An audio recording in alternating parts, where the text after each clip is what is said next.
Welcome to the ESI podcast series. We are so grateful that you could join us today, and we hope that you will enjoy this episode. Make sure to follow us on our Spotify account, and don't forget to turn on your notification bells so that you are aware of when we post new episodes. Enjoy. Good morning, good afternoon, good evening, wherever you're joining us today. Thank you so much and welcome back to our podcast series. What an excitement episode we had for you today. Joining me today is Ambassador Juholt, and I am so excited to have this conversation with you. Ambassador Juholt is an ambassador of Sweden right here in South Africa, and I think he's going to give us a pretty great insight to this whole idea of the democratic decline, which just so happens to be the conversation that we're going to be having today. A very extensive bio of the ambassador will be attached towards our podcast description box, so go ahead and check that out. But just to give some context on what it is we're talking about today, there's this infamous quote by Joachim Monk in his book Democracy, in which he says there are long decades in which history seems to slow to a crawl. Elections are won and lost, laws adopted and repealed, new stars born and legends carried to the graves. But for all the ordinary business of time passing, the lodestars of culture, society, and politics remain the same. Then there are those short years in which everything changes all at once. Political newcomers storm the stage, voters clamor for policies that were unthinkable until yesterday. Social tensions that had long simmered under the surface erupt into terrifying explosions. A system of government that had seemed immutable looks as though it might come apart. This is the kind of moment in which we now find ourselves. Now, Joachim Monk is very known to be very dramatic in his writings, but Ambassador, it is within this context that the idea of a democratic decline is beginning to become the topic of discussion today. But before we get into that, how are you doing? I'm fine.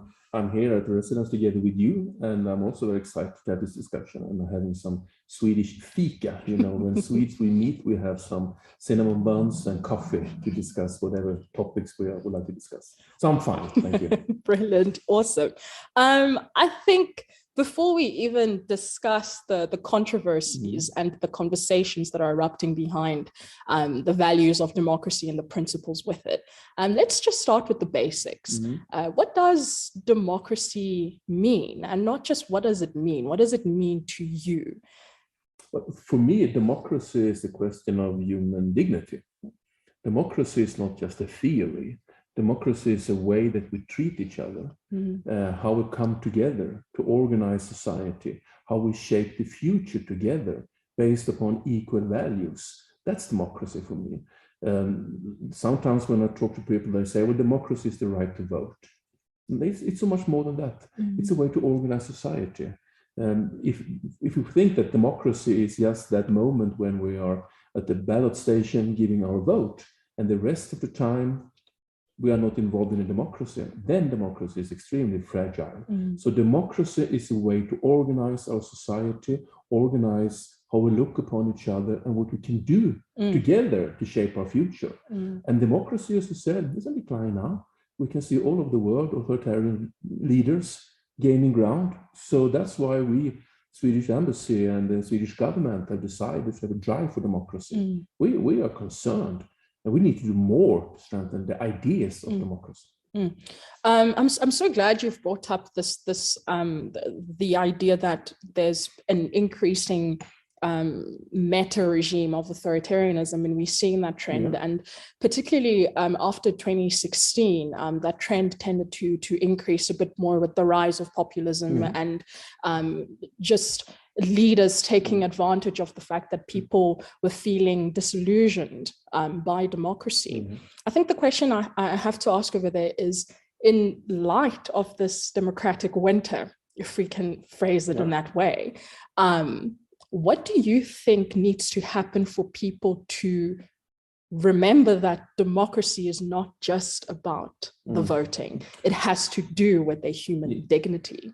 Yes, of course, democracy in my country and in all countries must be able to deliver.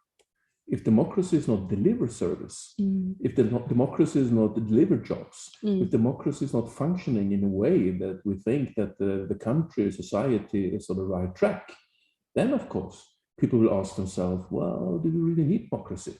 Maybe a strong leader could be an alternative. So foremost, democracy must be able to deliver. And that's why we who are concerned and also very concerned that democracy will be strengthened in the future must do more together. Right. Because we can see that, well, there are politicians in their country saying, wait, we can achieve growth without democracy. We can achieve growth without freedom of speech. We can achieve growth without the right to vote. But we say, in South Africa and in Sweden and in other countries, we can achieve growth. In Sweden, we are among the most innovative countries in the world on the global list. And we can be that at the same time as we are a strong democracy. So democracy must be able to create growth. Otherwise, authoritarian regimes all over the world will say, well, look upon us. Russia, China, other examples saying we can achieve growth, but we don't have to accept free media, freedom of speech, the right to vote, the right to organize, but we can give you growth. So democracy must be able to deliver all those freedoms at the same time as growth and wealth.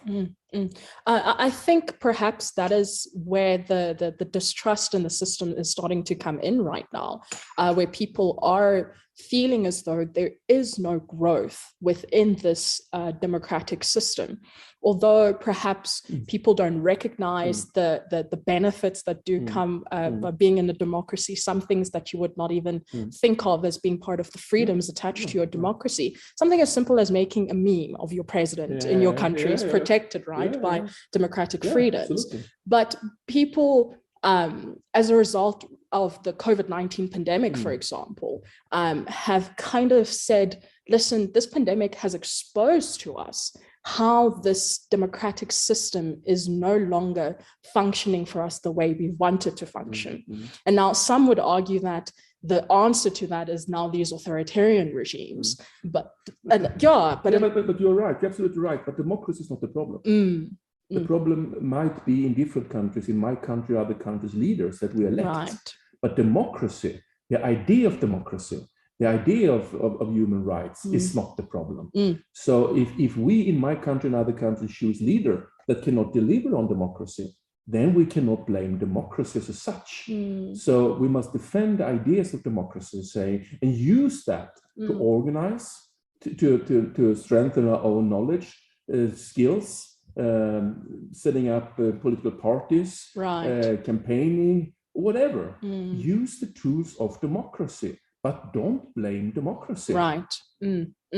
I think then sometimes it feels as though that those that are in power are not living in the same world as those that are not necessarily in power, which is why people who aren't in power don't take the action to try to help themselves, but also it feels as though those in power aren't reciprocating that. They're not showing initiative of wanting to help people. And so we know the dangers of that within an authoritarian regime. That's where you get the oligarchs who kind of keep the power to themselves, and it doesn't matter what the people want. But it seems as though that's also creeping into like democracy. But I mean, for example, it's very important to underline that the South African Constitution is one of the strongest in the world. That's an inspiration to me as a Swede and to people all over the world. Look upon the South African Constitution. But you have at the same time experienced the years of state capture. And state capture and the deep corruption in society was an attack on your constitution. And that's now taken care of in the legal system, and we see that daily on daily basis. So the problem is not your constitution. The problem is not your democracy. The problem is that there have been leaders that have actually taking the self-rights that they don't have to steal from the country. And that happens all over the world. And of course, they must be held accountable for that. And voters are doing that too, and that's happening. That's the way a functioning democracy works. And of course, we have not in my country experienced state capture.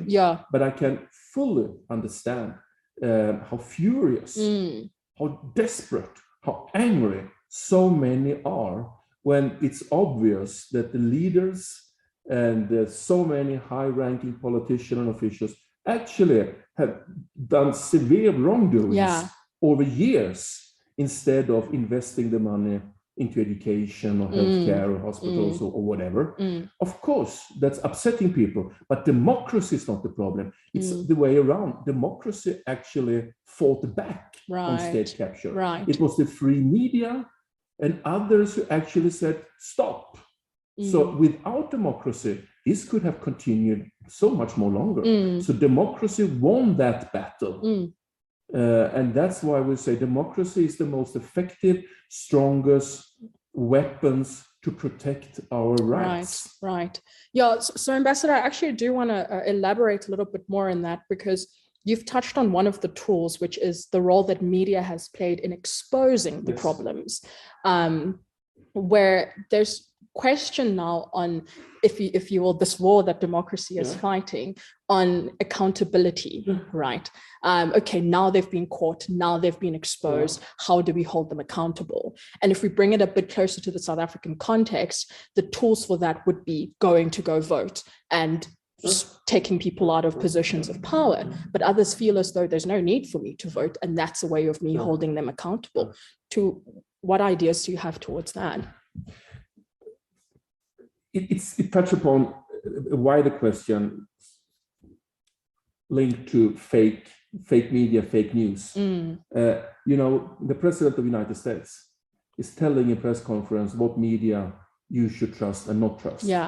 And he said, I will not do an interview to you because you're fake media. And then you are creating parallel worlds, parallel systems. And that is challenging us in every country. In what parallel world do you live? Where are you? Are you just meeting with like-mindeds on social media?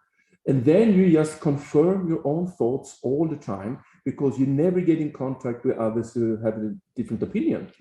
That's extremely dangerous when we just get closer to the ones that confirm my own thoughts and ideas and thinking, instead of meeting with others with other thoughts and ideas. So democracy is the idea that we meet, discuss, listen to each other, listen more than we talk, and especially meet with those who don't have the same opinion as I, and then listen to them and come up to a conclusion.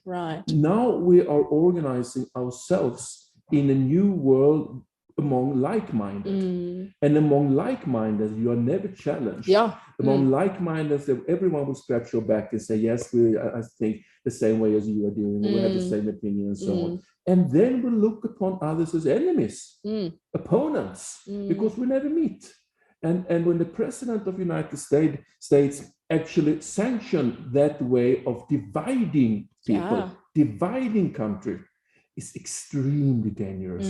We must listen more to those who doesn't agree with us than we do to those who agree with us. That's the challenge and the fundamental ideas of democracy. Because when you and I are in the same room and I say, well, you see, this is fantastic, and you say, no, I'm worried about that. And then you should say, how come that you think it's fantastic? And I will ask you, why are you worried? And then we meet. But if you just meet with the ones who say this is just worrying, and I just meet with the ones who say this is fantastic, then we will be dividing apart. And that's very dangerous. So democracy is also the idea to talk to those who doesn't agree with you on every specific topic. And so that's a challenge in South Africa. It's globally. A challenge globally in all countries, in my country. But we who are defending democracy, we must understand that. We are not supposed to just run away and stay together with those who confirm my ideas every single day. We should actually be curious and listen to the ones who have another opinion to see what we can come up with together. Sure, so good. As a diplomat and a politician, you've had the opportunity to see different forms of governments all around the world. How does democracy here in South Africa compare with democracy in other countries? I know you mentioned our constitution, but realistically, how does it compare? I think this is a very strong democracy. Is it? It's a young democracy. All democracies have the problems. Sweden, an old democracy, we have several problems. But overall, South Africa won the battle against state capture. Democracy won that battle. And that's a very, very clear sign also to next generation of politicians. Yeah. But it's also a clear sign a message to other countries, saying, no, the people doesn't accept that you're actually kidnapping the country for your own personal interest. So even if South Africa is a young democracy, you stood up and you won that battle. And of course, with all this free media, the journalists, the debates, the right to organize, the right to hire your voice, right to vote, and all of that. South Africa is an important and strong democracy, but you are challenged, as all of us, as we are in Sweden.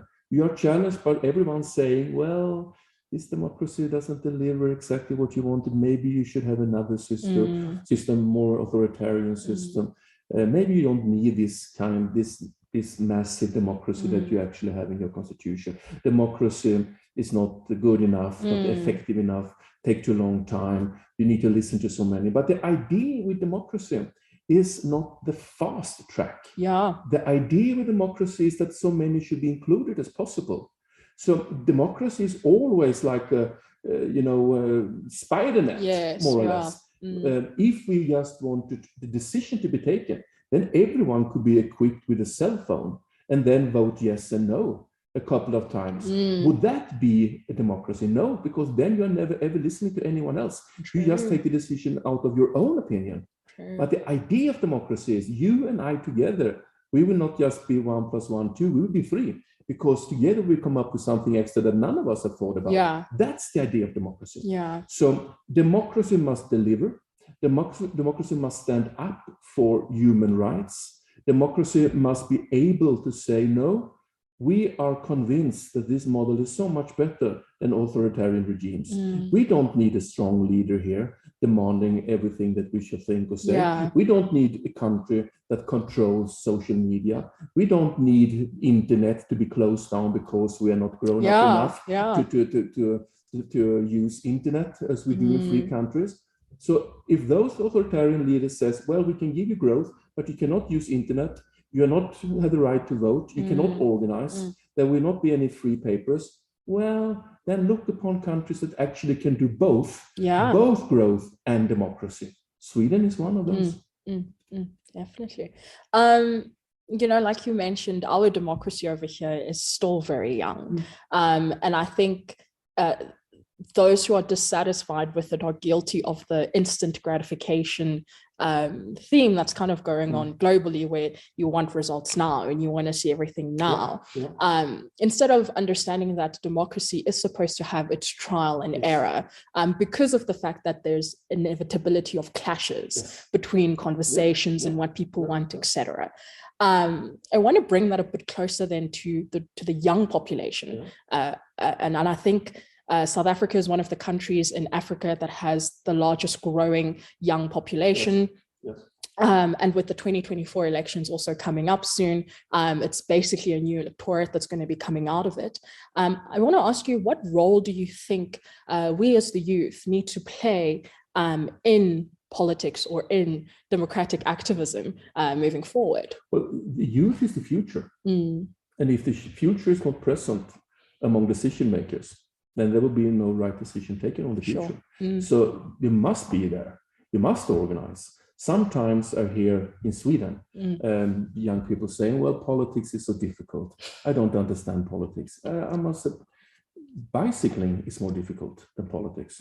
So much more, because politics is just about values. If you and I think that everyone had the same right, we think that everyone had the right to have a job, we had the right to have an income, to have social grants. We think that the most important for our generation, your generation and my generation, is to solve the problem of the climate crisis, to actually organize climate-friendly, sustainable societies.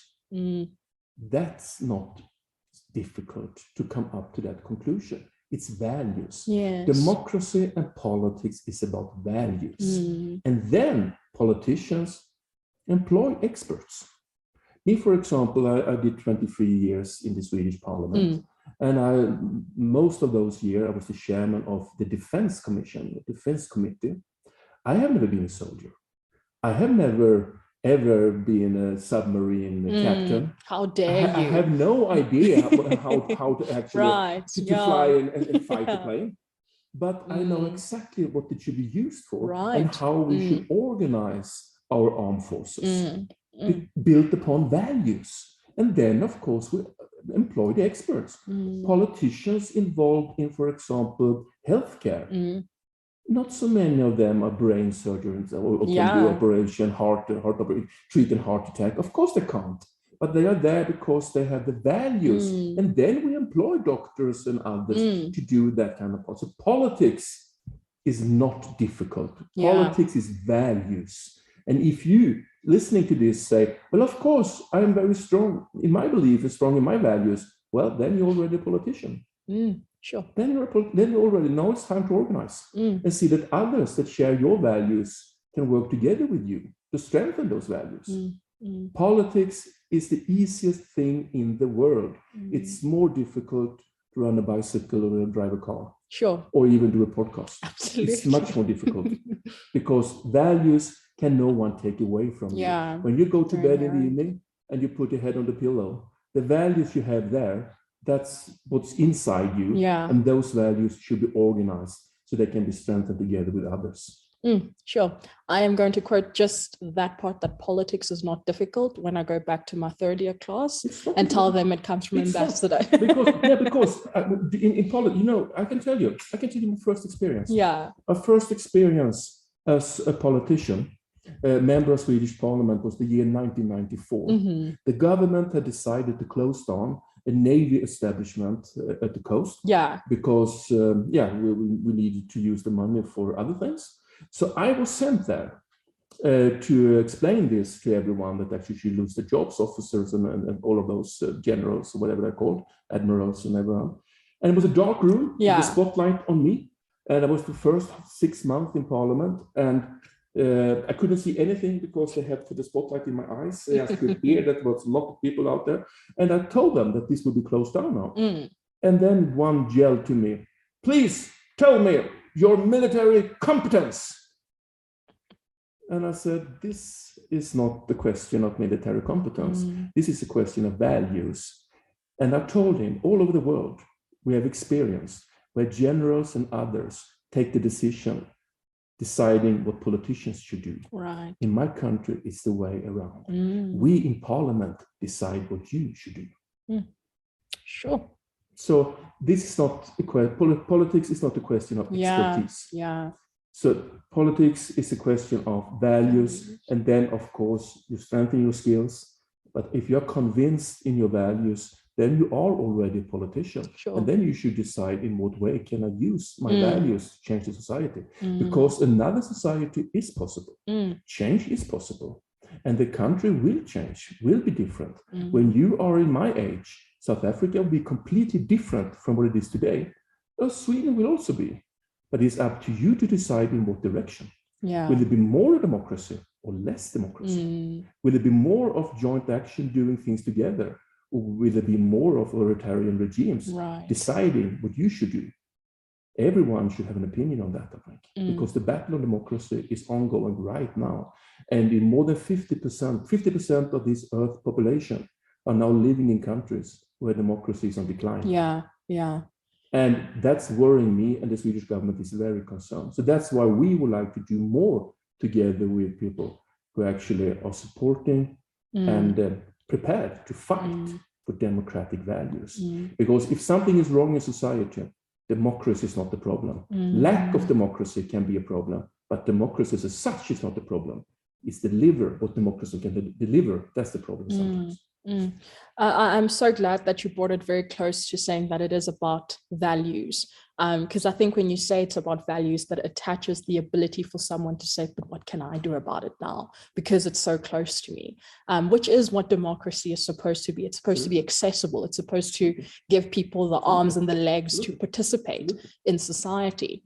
But you should also realize that there are a lot.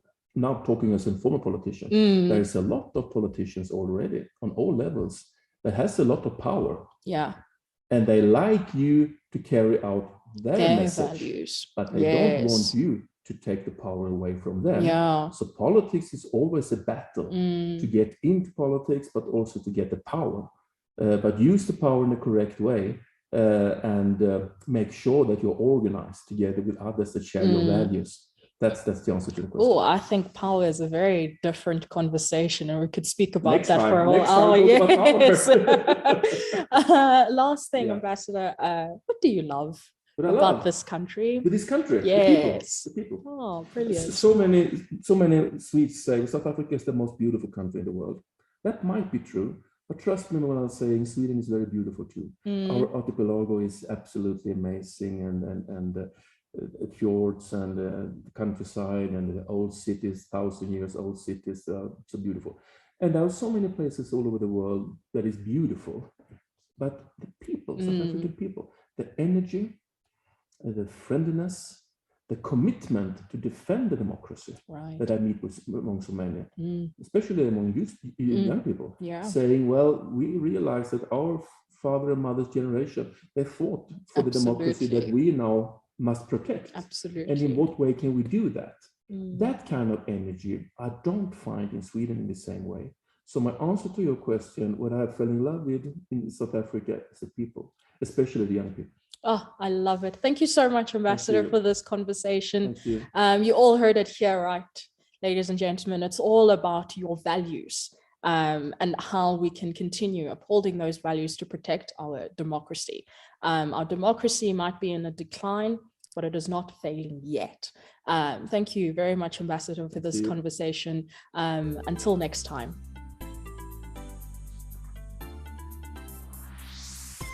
Thank you for listening to this episode. If you would like to know more information about ESI Press, head on over to our website at esipress.up.ac.za. Emerging Scholars Initiative is a platform dedicated to encouraging young scholars generate a wider interest in their research. See you next time.